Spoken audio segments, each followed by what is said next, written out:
नमस्कार. गरजा रायगड 7 संवाद या वृत्तवाहिनीत आपलं स्वागत आहे. तर चला पाहूया आजच्या ताज्या घडामोडी. पेण भाताचे कोठार बळीराजाच्या मदतीसाठी जिल्हा परिषदेकडून बियाणे वाटप. मंगेश वाकडेकरांनी मांडले कृषी सभापती वैकुंठ पाटील यांच्या कार्याचे कौतुक. रायगड जिल्हा परिषदेच्या वतीने आयोजित बियाणे वाटप कार्यक्रमात कृषी सभापती वैकुंठ पाटील यांच्या पुढाकारातून राबविण्यात येणाऱ्या कृषी योजनांचे आणि शेतकरी हितांच्या उपक्रमाचे कौतुक करण्यात आले. यावेळी जिल्हा परिषदेचे अध्यक्ष मंगेश वाकडेकर यांनी आपल्या मनोगतात वैकुंठ पाटील यांचे विशेष आभार मानत, मी आणि वैकुंठ पाटील हातात हात घालून शेतकऱ्यांच्या हितासाठी काम करत आहोत. आज जिल्हा परिषदेत सर्वाधिक प्रभावी काम जर कोणी करत असेल तर ते कृषी सभापती वैकुंठ पाटील आहेत, असे गौरव उद्गार काढले. वाकडेकर पुढे म्हणाले की वैकुंठ पाटील यांच्या संकल्पनेतून 75% अनुदान देऊन बियाणे वाटपाचा महत्त्वपूर्ण उपक्रम सुरू करण्यात आला असून शेतकरी विकासासाठी तब्बल 4 कोटी रुपयांची तरतूद करण्यात आली आहे. त्यामुळे शेतकऱ्यांना आवश्यक ते सहकार्य मिळेल.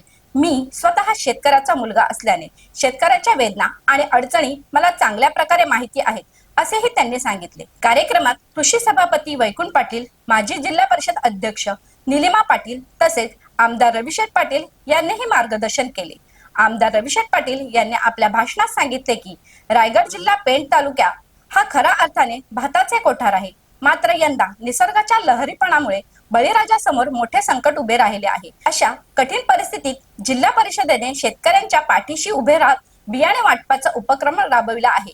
या योजनेचा जास्तीत जास्त शेतकऱ्यांनी लाभ घ्यावा.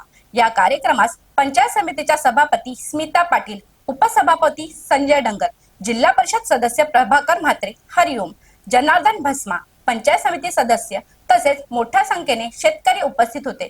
यावेळी शेतकऱ्यांना सातबाऱ्यानुसार बियाणे वाटप करण्यात आले. कोणत्याही पद्धतीचं तथ्य नाही आहे. खऱ्या अर्थानं आज रायगड जिल्हा हे भाताचा कोठार आहे आणि आज ज्या 6-7 दिवसात ज्या पद्धतीने ढगफुटी झाली, ज्या पद्धतीने अतिवृष्टी आली, त्यामुळे माझा बळीराजा, माझा शेतकरी हा हवालदिल झाला आणि याच्या माध्यमातून आमचे कृषी सभापती वैकुंठ पाटील जिल्हा परिषदमध्ये आले. त्याच्या अगोदर फक्त 10 लाखाची तरतूद होती, ही तरतूद आपण 40 लाखाची तरतूद केली. त्याच्यानंतर आपल्या रायगड जिल्ह्यामधील सर्व शेतकऱ्यांना उच्च प्रतीचं असं धान्य मिळालं पाहिजे. त्यासाठी महाबीजकडून 1153 हे धान्य आपण देतोय आणि त्याचं सर्व निवडरचना आणि सर्व रायगड जिल्ह्यातील आज 15,000च्या वरती आपण शेतकऱ्यांना हे वाटप करणार आहोत. त्यामुळे त्याचं नियोजन करण्याच्या हेतूनं आज आपण हा कार्यक्रम आपण इथे केला आहे. आज रायगड जिल्हा परिषद व पेण पंचायत समिती यांच्या संयुक्त विद्यमाने आपण लोकांना धान्य वाटप करतो. विचारला त्याच्यामध्ये एवढंच आहे की महाबीजकडनं आपल्याला काल धान्य उपलब्ध झालं नव्हतं. काल फक्त केवळ 100 बॅग आपल्याकडे होत्या. आज आपल्याकडे 1200 ते 1300 बॅग त्या ठिकाणी आलेल्या आहेत. अन्य ज्या बॅग आहेत त्या उद्या येतील. निश्चितपणे ज्या वेळेला या जिल्हा परिषदेचे अध्यक्ष म्हणून या वाकडेकर साहेब ते बसले होते त्यावेळेला आम्ही सांगितलं की ही जिल्हा परिषद ठेकेदारांची नाही, ही जिल्हा परिषद शेतकऱ्यांची, कष्टकऱ्यांची आहे. आज याच्या आम्ही इथे दाखवून दिले.